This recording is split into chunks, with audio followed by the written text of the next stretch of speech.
voilà ce qu'Albert Camus nous lançait il y a bien longtemps et qui, même après toutes ces années, fait toujours grincer des dents les plus honnêtes des dentistes. Et si je vous disais qu'en réalité, Albert Camus s'était définitivement planté ce jour-là, qu'il ne vous a pas tout dit et que lui aussi, probablement, sans même vous gouverner, vous a certainement volé. Volé du temps, du télencéphale, du tronc cérébral. Enfin, attendez, avant de me suspecter de détournement de fonds, voyons d'abord si Mamie Francette, appartement B6 au 8e étage de l'immeuble des Chouettes Carrés de Monttoupé, réalise également un détournement de fonds, en déplaçant son pot de fleurs de gauche à droite sur son balcon. Un vol en souterrain, un vol en souterreau. Mesdames, Messieurs, très chère jury, aujourd'hui nous embarquons ensemble.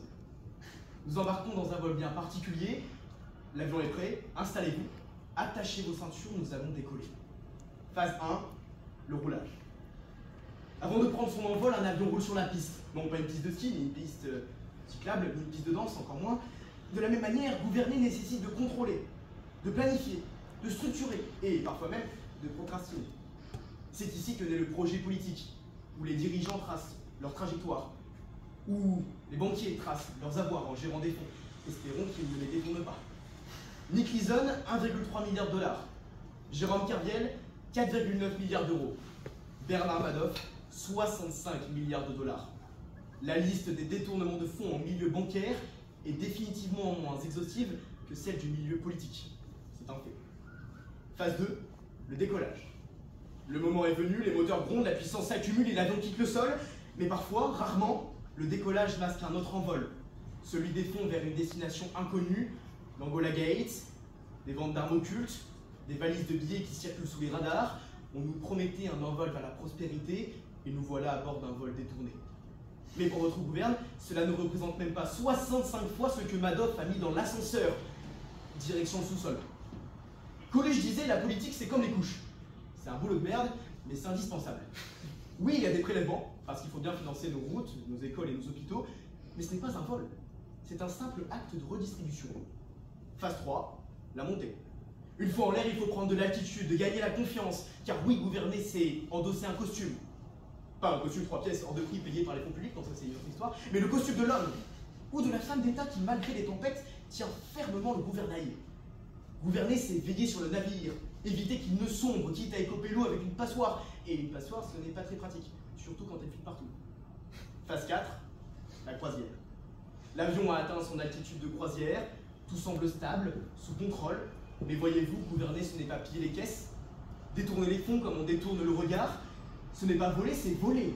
Mais dans le bon sens du terme, voler au secours du peuple, prendre de la hauteur sans pour autant regarder de haut. Gouverner, c'est parfois donner le pain et recevoir les croutons. Et puis soyons sérieux une minute, si gouverner c'était voler, pourquoi se donner tant de mal? Pourquoi subir les huées, les critiques et les casserolades? Pourquoi se lever chaque matin en sachant que Twitter par an X va vous transformer en mème avant même que vous ayez bu votre café? Phase 5, la descente. Eh bien oui, un vol n'est pas éternel, vient le moment de descendre, et c'est souvent là que les masques tombent. L'affaire Cahuzac, l'affaire Fillon, tant de descentes en piqué, tant de passagers déçus, tant d'oxygène gâché, mais doit-on confondre un avion qui s'écrase avec l'aviation tout entière? Regardons les ministres actuels, chaque semaine on change de ministre comme on change de chemise. Est-ce que vous imaginez un voleur qui après chaque larcin changerait de planque? Phase 6, l'approche. Alors faut-il tout rejeter, tout condamner? Certes, des scandales ternissent l'image de la politique, mais ces affaires ne sont que des orages passagers. Elles ne doivent pas masquer le ciel dégagé qui se trouve derrière. D'ailleurs, si gouverner était aussi facile que de voler, croyez-vous vraiment qu'Emmanuel Macron, après avoir été banquier d'affaires, se serait lancé dans cette folle aventure? Et si c'était aussi simple que cela, je vous assure qu'il aurait mieux fait de rester à sa place, siroter un cocktail sur la Riviera et compter ses millions, tout simplement.